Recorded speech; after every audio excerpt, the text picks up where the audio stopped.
El libro de Levítico. Es el tercer libro de la Biblia y se desarrolla justo después de la liberación de los israelitas de su esclavitud, cuando Dios los llevó al pie del monte Sinaí y los invitó a una relación de pacto. Ahora, ellos rápidamente se habían rebelado y quebrantado ese pacto, y Dios quería que su gloriosa presencia viniera y viviera justo en medio de Israel mediante su tabernáculo. Pero el pecado de Israel ha dañado la relación. Así que al final del libro anterior, Éxodo, Moisés, como representante de Israel, no podía siquiera entrar a la presencia de Dios en la tienda.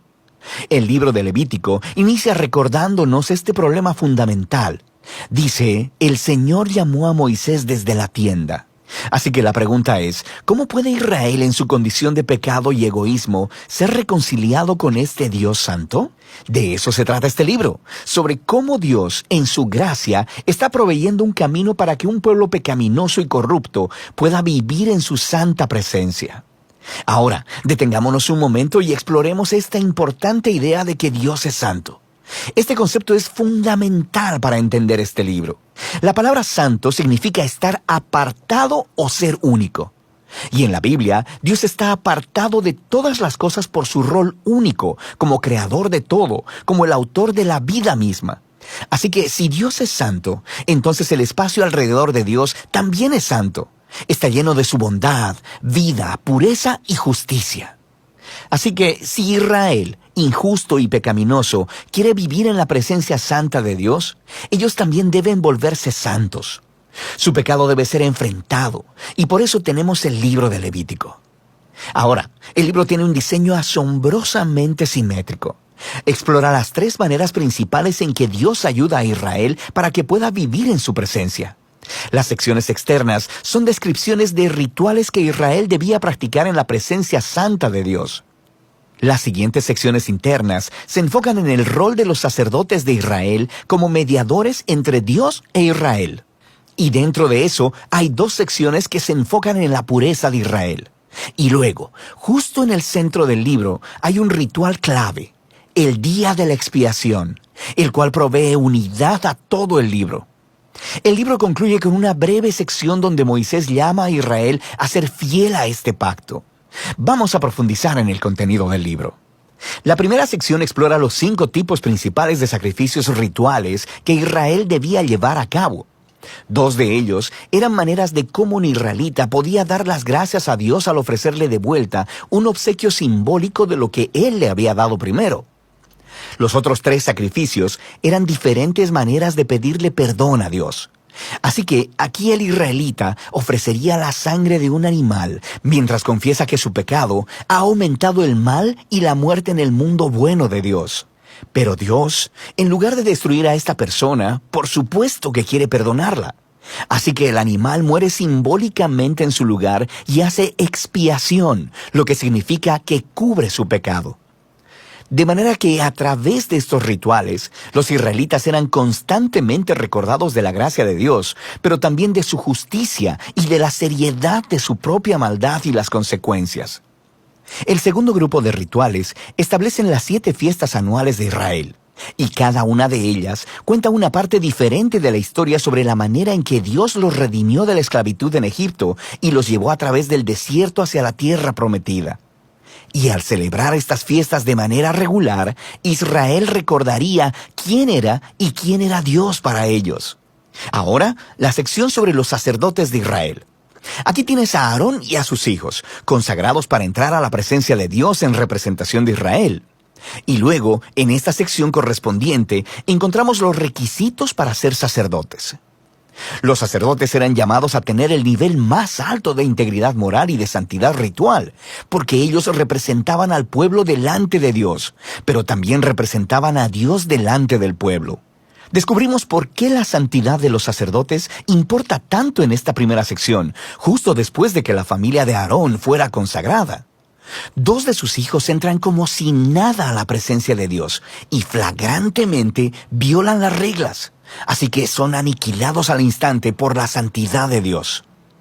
Es un inquietante recordatorio de la paradoja de vivir en la presencia de un Dios santo, porque Él es pura bondad, pero se vuelve peligrosa para aquellos que se rebelan e insultan su santidad.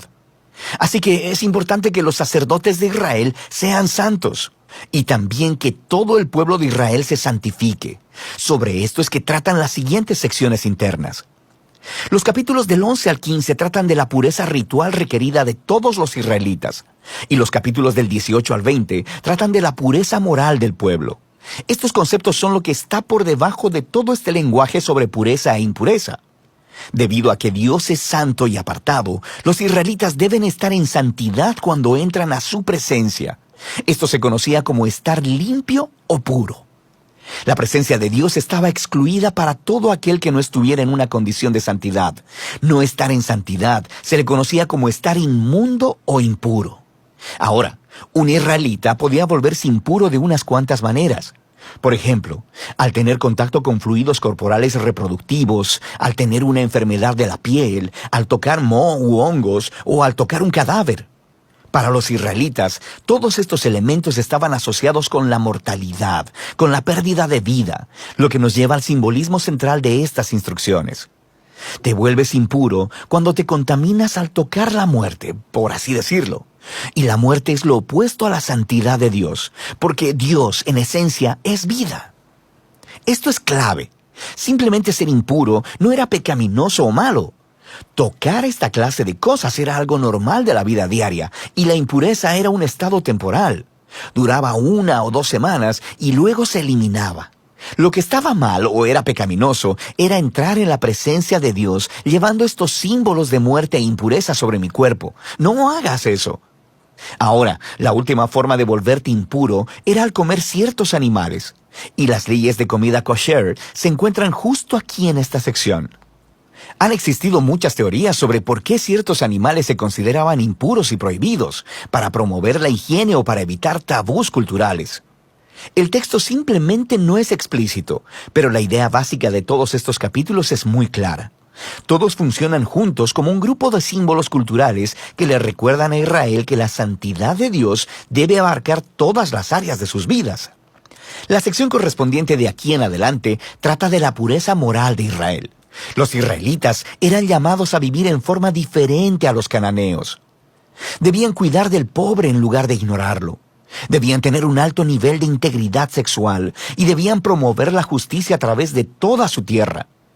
Ahora, aquí en el centro del libro nos encontramos con una larga descripción de una de las fiestas anuales de Israel, el Día de la Expiación. Probablemente, no todo pecado y rebelión de los israelitas sería cubierto a través de los sacrificios individuales. Así que una vez al año, el sumo sacerdote tomaría 2 machos cabríos.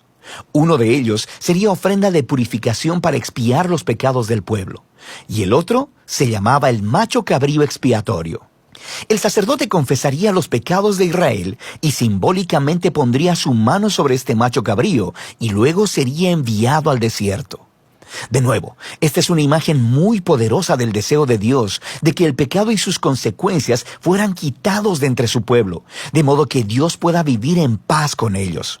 El libro concluye con Moisés llamando a Israel a ser fiel a todos los términos del pacto, y él describe las bendiciones de paz y abundancia que vendrán como resultado de Israel obedecer todas estas leyes. Él también les advierte que si son infieles y deshonran la santidad de Dios, resultará en desastre y eventualmente en exilio de la tierra prometida a Abraham. Ahora, si quieres ver cómo Levítico encaja con la gran narrativa, es útil mirar la primera oración del siguiente libro de la Biblia, Números. Comienza diciendo que Dios le habló a Moisés en la tienda.